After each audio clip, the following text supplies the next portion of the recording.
Good morning. I'm reporter Randy Ellis, and I'm here today with Marine veteran Chris Sanford, and we're here to discuss a very important topic, and we're going to talk about PTSD and something that Chris's association has come across and developed that seems to be one of the few things that I've seen that's effective at combating the tremendous number of suicides we've had, actually. So, Chris, first of all, tell me a little bit about the unit you fought with and what they did and some of the places they'd been.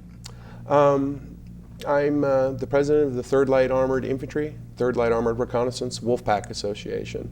The 3rd Light Armored Reconnaissance Battalion is a Marine light armored reconnaissance unit based out of 29 Palms, California. The battalion, since its inception in the first Gulf War, they were actually some of the first guys to fire the first shots. During the first Gulf War, we suffered 14 casualties. The battalion has been in numerous engagements from Somalia that I experienced, Iraq several times, Afghanistan. We're an association of about 2,000 active veterans of the battalion. And the mission of our organization since we formed here 10 years ago was to get these guys back together. We had probably lost almost 30 guys due to suicides, and several of us decided that we needed to get back together and it needed to stop.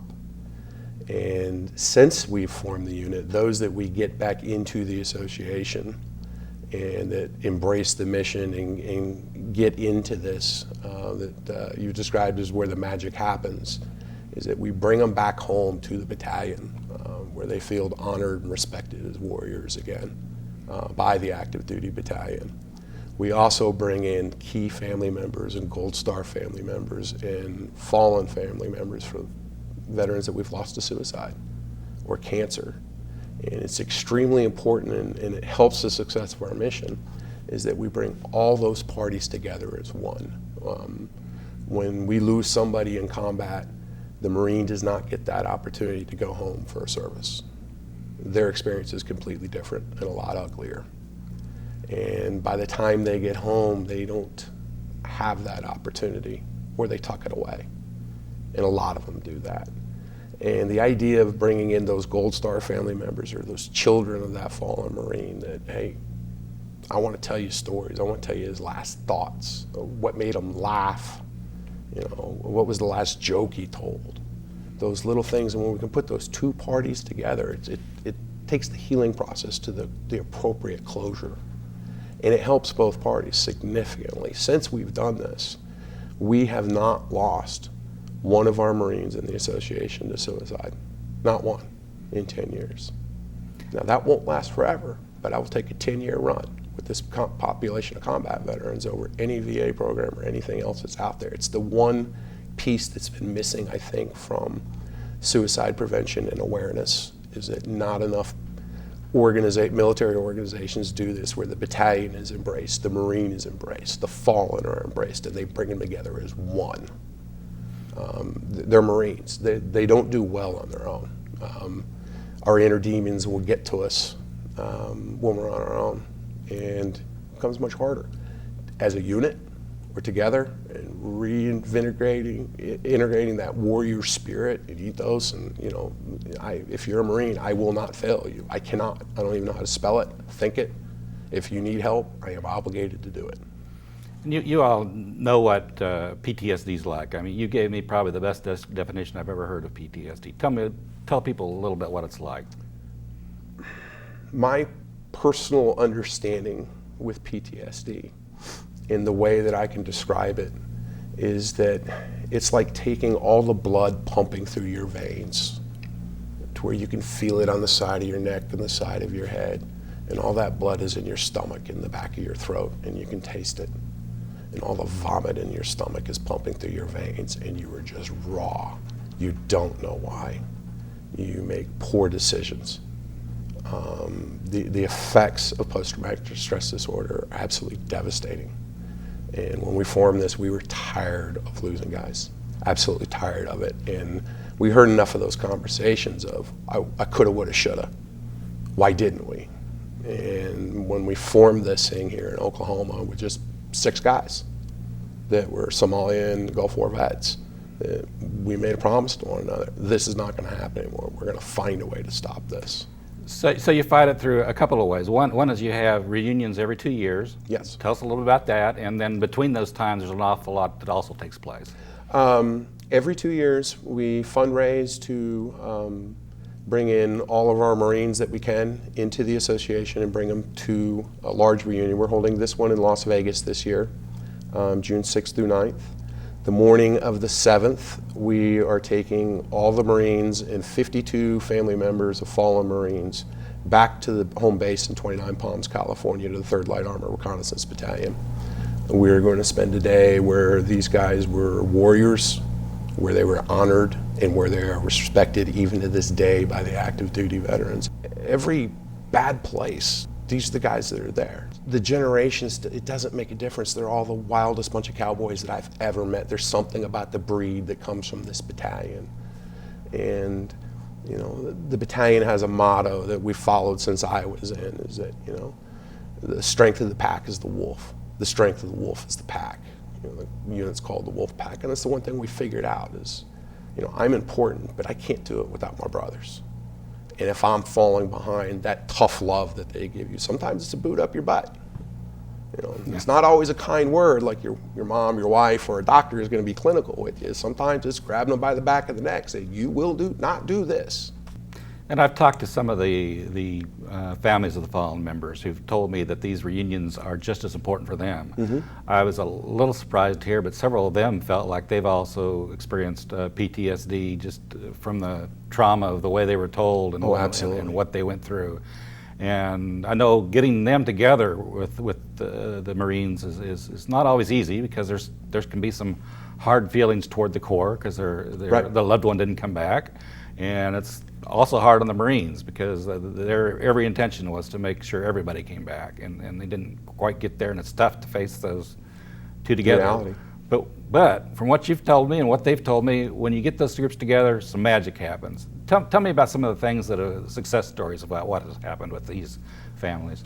2 years ago, we held a reunion in New Orleans with the battalion, and about 3 weeks before we were getting 100 plus guys and their wives there for that trip, we found we were constantly looking for our Gold Star family members or any family member of a fallen Marine for whatever reason.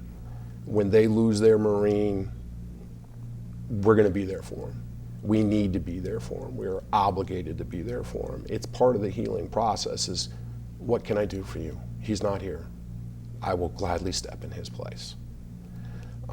We found Carol, and we found out she was living in a mobile home with no AC, a shoddy electrical system. She had 2 autistic grandchildren. The home was basically dilapidated.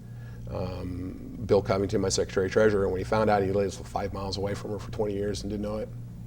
And he put the word out, and we are a 501c3. We raised money amongst the group, and then we did some charitable requests, and we flew her, all expenses paid, to New Orleans to be with those Marines. And while she was there, we had her home completely remodeled, completely refurnished, and absolutely changed this woman's life around. Carol finally finding out after all these years that when a family member gets that tragic news at 2 o'clock in the morning, and back in the day, the Marine Corps would give a casualty notification officer a half-day training. Now it's a week. And I personally would rather go back to combat than have to knock on somebody's door and give them that news. When Carol received her notice late at night, somebody opened the door, she saw the Marines there, and she ran down the hall, and I think, as you perfectly described, there was nowhere for her to run. She had 3 kids. And this is in the middle of the night. They gave her $25,000, and back then they gave her a 30-day eviction notice right then. Horrible way to do it. But the Marines weren't there for her and didn't know about it because the Marines were still in combat at that time. And by the time they get home, nobody knew where Carol was for 27 years. And I don't want to give the impression that these reunions are all somber. You all have a good time at Oh, those yes, too. yes.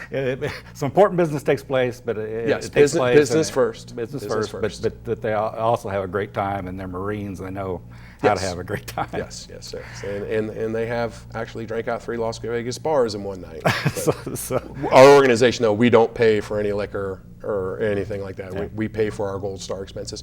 We also try to, as we're getting closer to the event, we also try to set aside and raise some money. We have several Marines that we look for in the organization. Is the way it works is we bring them in, we talk to them, we feel them out. Hey, who'd you serve with?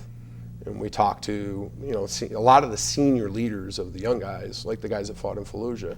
You and I were private first class together, and now you're, a major in the Marine Corps. And it's like, how's Tommy? What's Tommy like? How's Tommy been effective? And it was like, all right, Tommy's got some issues. Here's the way it is. Okay, where does Tommy live? Well, he lives in Northern California. All right, great. I got 62 members in Northern California. I'm going to assign him a mentor. You guys watch them, monitor them. If any of the key issues start popping up, we immediately get on the phone. We immediately get them help.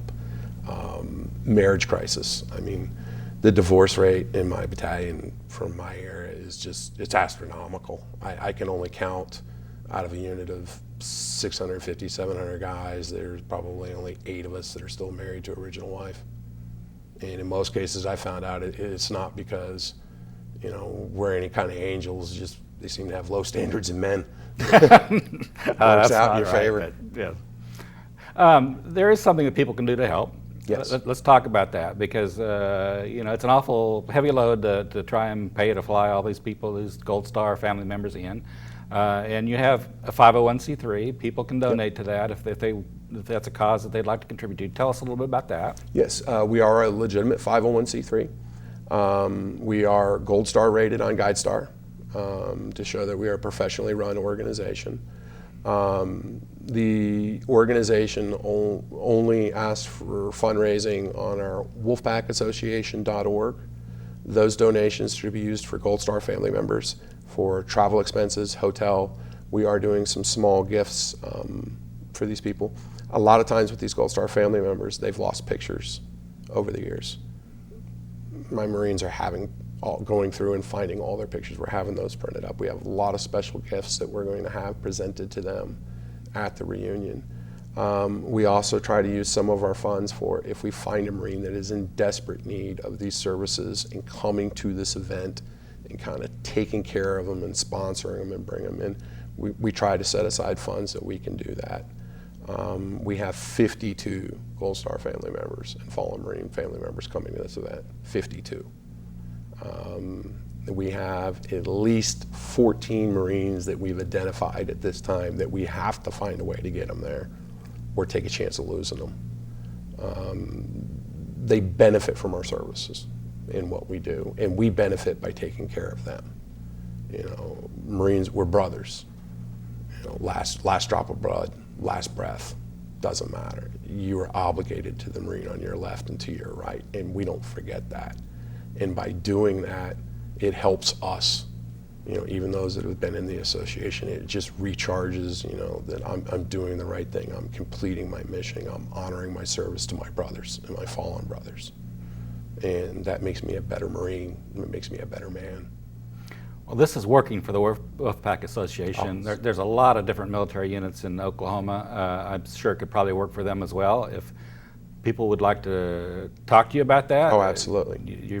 They can contact you through the wolfpackassociation.org, or they can reach out to you, and I'm sure you would help them try and figure out a way to help their units. A lot of the model that we have discovered through trial and error is highly, highly effective, and the results speak for itself. And there's no reason why this can't be used. Some organizations are actually following a model that we set up and gave them some advice on 7 or 8 years ago. Some very large organizations is that we kind of look at it as it's a trinity. You have the active duty battalion where they were formed, and you have those young Marines now that we lose active duty service members. The 22 a day, 4 of those are active duty every day. And we're there for them. Or when they get out of the Marine Corps and they're having problems, we're right there for them. Here's your resource. we have learned through trial and error and a lot of luck along the way. And there are so many things that we can show people that can help improve them. I mean, because we made some mistakes in the beginning, and we learned the hard way, but we learn, and we adapt, and we improvise, and we overcome. And I would be glad to speak with any veterans group out there on how to stop this epidemic. We can't save them all. I mean, it's statistically not possible. But if we can just stop 1, 2 a day. When you get that phone call that, one of the Marines I served with, his name was Chris Harris, wonderful Marine. And when I got a call that Chris did something stupid, I mean, it was a kick in my gut. We have one of the fallen family members that's attending that. The sister and the wife are attending the event. Her husband committed suicide, and he wasn't in the organization yet. We're working on it. And when he went, 3 more went within a month that served with him. It was like a domino effect. And that's what we're trying to stop. We recently had one in Tucson. And knock on wood, there hasn't been another one, because the Marines are coming together. And that's what we encourage, is just get back together as a group. Pack up. And when you do, you're unstoppable, because they'll naturally form into, all right, we're going to take care of one another. This is the way we're going. I'm tired of this. I don't want to see this anymore. And the more of them that we can save, this country can't produce enough heroes that come out of this unit. I mean, these are the most extraordinary war fighters I have ever met from every generation. Like I said, they're the ultimate cowboys. And I don't want to see another one lost. The secret to keeping them alive goes in large respect back to your motto, which is? Strength of the pack is the wolf. Strength of the wolf is the pack. Thank you, Chris, for being with us. Thank you, sir.